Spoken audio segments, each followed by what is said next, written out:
करण्यासाठी तहानलेली मामी. सर्व मित्र मैत्रिणींना सौमित्रचा नमस्कार. कसे आहात सगळे? मजेत ना? असेच मजेत राहा. मित्र मैत्रिणींनाच आपल्या मनोरंजनासाठी वेगळी कहाणी घेऊन आलोय.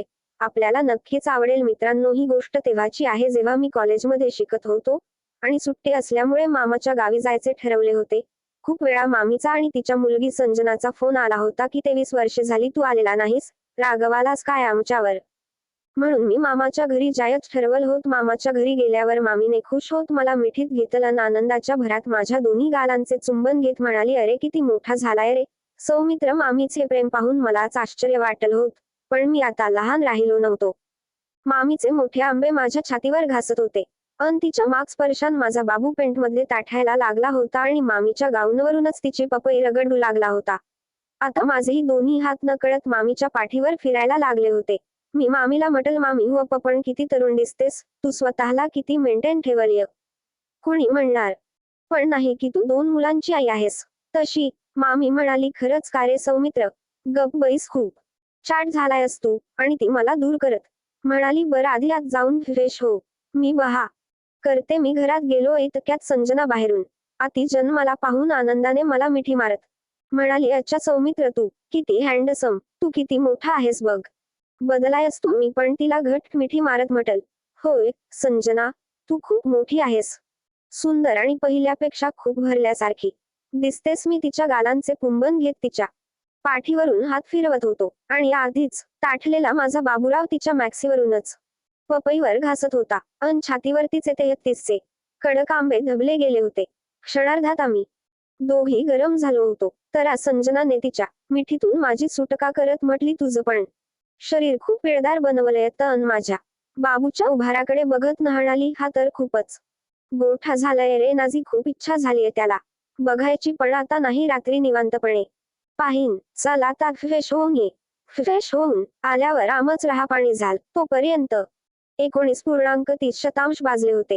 मग मामी म्हणाली, मी जेवणाच्या तयारीला लागते, तोपर्यंत तुम्ही दीच गच्चा मारत बसा, नाही तर फिरून पा आपल्या शेतावर सौमित्र. मग मी मामीला म्हटलं, ठीक आहे मामी, आम्ही माझ्या बाईकवर जाऊन येतो.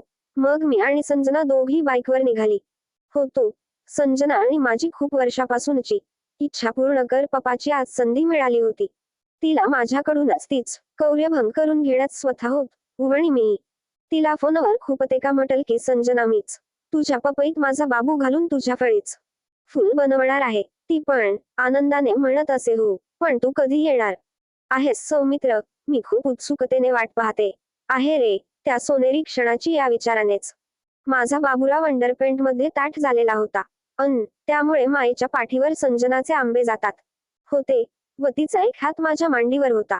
त्यामुळे माझा बाबू तिच्या बोटांना स्पर्श करत होता. शेताकडे वळल्यावर कच्चा सता असल्यामुळे खड्ड्यातून गाडी गेल्यामुळे दोघी उडाली होती. या गडबडीत संजनाचा हात माझ्या ताठलेल्या बाबूवर आला अन तिने त्याला दाबून धरला होता अन दुसऱ्या हाताने माझ्या कंबरेला विळखा घालून घट्ट धरलं होत. तिने डोक माझ्या खांद्यावर ठेचल्यामुळे तिचे लुसलुशीत गाल माझ्या गालावर घासत होते. रांजनाने माझ्या गालाचे चुंबन घेत म्हणाली, सौमित्र, तुझा बाबू तर खूप मोठा अन खूप वेळ वाटतंय मला. मी हो नाही म्हटलं. संजना, तुला शेतावर गेल्यावर दाखवतो. तस तिने माझा बाबूराव दाबत हो म्हटल. ती पण खूप गरम झाली होती. एकदाच आम्ही शेतातल्या घरासमोर आली. मी बाईक घरापुढे लावली. मस्त वातावरण, सगळीकडे हिरवीगार बहरलेली पीक पाहून मन एकदम प्रफुल्लित झालं होत. घराच्या चोहोबाजूनी उंच पीक बहरलेली होती, त्यामुळे कुणाला काही दिसण्याचा प्रश्नच नव्हता.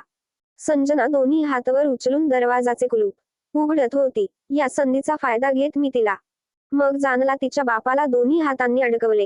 धरून दाबू लागलो तशी ती जोरात किंचाळत, इग हा सेंट नाकवणार रे सौमित्र, खूप दुखतंय रे, किती जोरात दावतोय असे म्हणत ती अंग घुसळत होती अन तीच गोल गरग टीत नितंब माझ्या हत्यारावर जास्तच घासत होती. शेवटी तिने दार उघडलं अन मी तिला अलगद उचलून बेडवर झोपवून तिचा टॉप काढून टाकला. तिच्या घट ब्रा मधील गोरेपान भरगच कटोऱ्यासारखे स्तन पाहून माझ्या तोंडाला पाणी सुटले होते. मी डाटकन तिची ब्रा काढून टाकली अन दोन्ही हातांनी त्यांना हळूवारपणे कुरवाळत माझे ओठ तिच्या गुलाबी ओठावर ठेवले.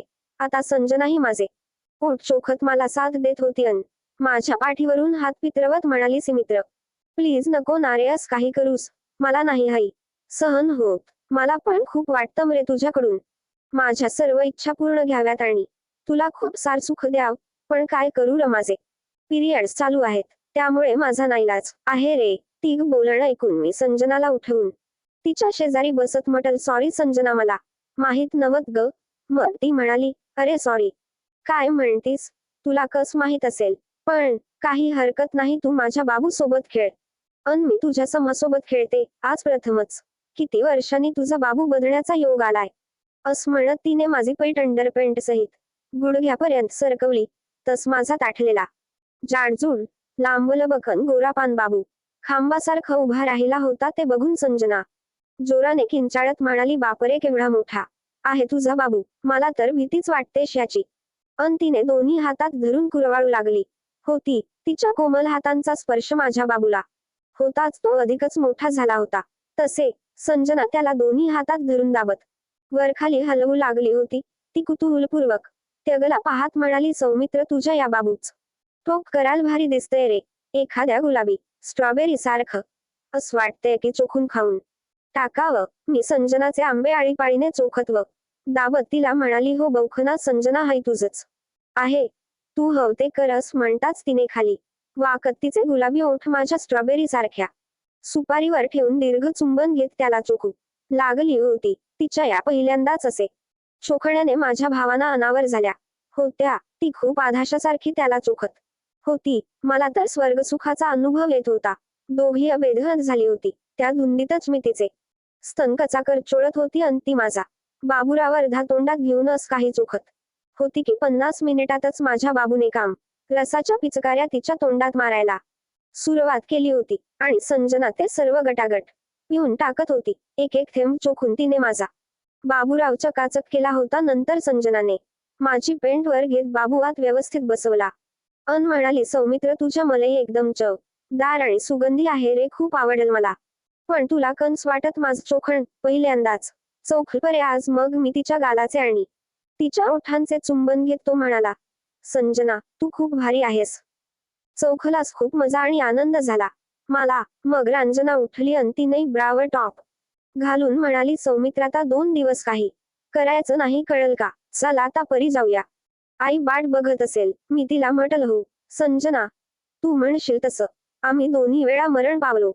आले तर मामी आमची वाट पाहत आहेत होती. आम्हाला पाहताच मामी उठती अन चला म्हणाली, बर झाल वेळेवर आलात, नाही तर जेवण थंड झालं असत. सौमित्र, आज सर्व तुझ्या आवडीच बनवलंय. तू खूप वर्षांनी आलायस म्हणून तुझे खूप लाड करायचेत, जशी लहानपणी करत होते. मग मी हसत म्हटल, मामी, आता मी लहान नाही राहिलो आता. तर म्हटली, हो का, पण तू माझ्यासाठी लहानच आहेस सौमित्र. मामीने बोलत बोलत सर्वांसाठी टेबलवर ताट तयार केली होती. मग आम्ही गप्प्या मारत जेवणावर बथेच्छ ताव मारला. जेवण झाल्यावर मामी सर्व आवरावर करू लागली अन संजना तिला मदत करायला लागली. तर मामी म्हणाली, राहू दे संजना खोलीत, तू 2 दिवस आराम कर भाऊ, जा तू जा, मी आवरते सर्व. मी तिथेच बसलेलो पाहून मामी म्हटली, सौमित्र, तू जा आणि आमच्या बेडरूम मध्ये आराम कर, मी आवरल्यावर येते. मग मी म्हणून मामीच्या बेडरूम मध्ये गेली आणि बेडवर आड्या झालो होतो. दुपारचे 2 वाजले होते. थोड्या वेळानंतर मामी आली आणि तिने बेडरूमचं दार बंद करून बेडवर आली आणि मला पाठीमागून चिटकून झोपत अनेक हात माझ्या पोटावर ठेवत म्हणाली, झोप लागली का रे सौमित्र. मी खुस बदलून तिच्याकडे तोंड करत म्हटल, नाही अगं मामी. मामीने गाऊनची वरची बटणे काढलेली होती, त्यामुळे तिचे मोठाले बाबू पूर्णपणे बाहेर येऊन माझ्या छातीवर घासत होते. मामीच्या नाकाचा स्पर्श माझ्या नाकाला होत होता. तिचे ओठ माझ्या ओठांच्या जवळ होते. दोघांचे गरम वास एकमेकांना जाणवत होते. खाली मामीच्या भरगच्च मांडवाना माझ्या मांडवा स्पर्श करत होत्या. मला हे गर्व असहा होतही माझा ताबा सुटत चालला होता. मामीच्या अंगाचा अनामिक सुगंध मला मोहित करत होता. शेवटी मी पण एक पुरुष होतो. विस्तवाजवळ लोणी ठेवल्यास ज्याप्रमाणे लोणी पितळू लागत तसा माझा बाबूराव पेंटमध्येच ताठ होऊन बाहेर येण्यास तडफडत होता. आता तो मामीच्या मांडवाना स्पर्श करू लागला होता. आता मामी वर सरकली अन माझ्या तोंडावर लिचे आंबे घुसकूत म्हणाली, सौमित्र, तुझे खूप लाड करणार आहे आणि तुला खूप आनंद देणार आहे. आणि तू पण मला भरभरून आनंद दे. खूप वर्षांनी असा क्षणच माझ्या जीवनात आला भाई, असं म्हणत तिने माझा हात धरून तिच्या कंबरेवर ठेवला. मामीने तिच्या हाताने तिचे आंबे माझ्या तोंडात घालत म्हणाली, सौमित्र, तोंडात घेऊन चोखून काढ चांगला खूप दिवस चौखल नाही तुझ्या मामानी. आज तू पण माझ्या सर्व इच्छा पूर्ण करून देणार आहेस. द्रचे असेपर्यंत मला खूप खुरा ठेवशील अशी अपेक्षा आहे रे मित्र तुझ्याकडून. मामीच बोलणं ऐकून मला आश्चर्य वाटलं. मामी आपण का बोलते? मामा हिला वेळ देत नाही की तिला खुश ठेवू शक नाही का? की मामीला हवे तसे शरीर मिळत? असे अनेक प्रश्न माझ्या मनात निर्माण झाले होते. माझ्या मनात मामीविषयी असा कुठलाही विचार माझ्या मनात आलेला नव्हता. माझ्या मनात तर फक्त संजनाचा विचार होता. मी मामीला म्हटल, मामी हे काय आहे सगळं? मी काही करू शकत नाही तुझ्याबरोबर. तू माझी मामी आहेस ना? आणि मामाला किंवा संजनाला कळल तर काय होईल? पावर मामी म्हणाली, अरे आपल नात तर कायमच असणार आहे.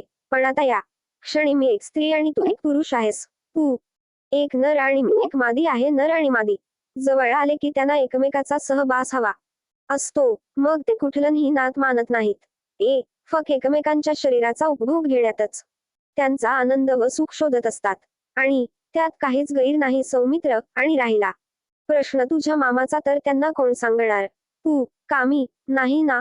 मग असा काय स्वतःला दोष देतोयस? मित्रा, तू आता पूर्ण पुरुष आहेस आणि तू मला खूप आवडतोस रे. सकाळी तुला मिठीत घेतल्यानंतर तुझ्या पिळदार शरीराचा स्पर्श आणि तुझ्यात झालेल्या बदलामुळे माझ्या सुप्त भावना परत जागृत झाल्यात. तेव्हापासूनच मला असं वाटतंय की तूच माझ्या शरीराची भागवू शकतोस. असं म्हणत तिने मला उताणे करून माझ्या ओठांवर तिथे गुलाबी ओठ ठेवून माझे एकसारखे चुंबन घेऊन मला गरम करत होती. मी काहीच बोलू शकत नव्हतो. मागीला आता मी पण खूप गरम झाली होती. मीही मामीचे ओठ व जीभ चोखत तिला साथ देऊ लागलो होतो. तशी मामी खूपच खुश झाली. अनलीने झटक्यात माझी पेंट अंडरपेंट सहित पायातून वेगळी केली. टी शर्ट पण काढून टाकला होता. मामीने तिचा गाऊनही एका झटक्यात काढून टाकला होता. आता मी दोच पण एकमेकासमोर ननावस्थेत होतो आणि दोघंही एकमेकांच्या गोऱ्या पानन रेखीव उठावदार शरीराचे रूप न्याहाळत होती. आज पहिल्यांदाच मी मामीच्या कमनीय जनधर गद्य अशा शरीराला डोळे भरून पाहत होतो. मामीचं मिठाले कडक आंबे बाहेर निघालेली गोल गरगरीत भरगच गाड मधील रेखीव फट पाहून माझा बाबूराव अजूनच कडक होऊन पुढचा मारत होता. मामीही माझ्या पिळदार गोऱ्यापान छाती टक लावून पाहत पाहत खांबासारखा उभा राहिलेल्या बाबूकडे टक लावून आश्चर्याने पाहत होती. तिला मोह आवरता आला नाही. तिने पटकन तिच्या दोन्ही हातात माझा बाबू धरून कुरवाळत त्याला डोळे भरून पाहत होती. मित्रांनी, अपूर्ण कहाणी आपण पुढच्या भागात वाचू शकता. क्षमस्व मित्रांनो.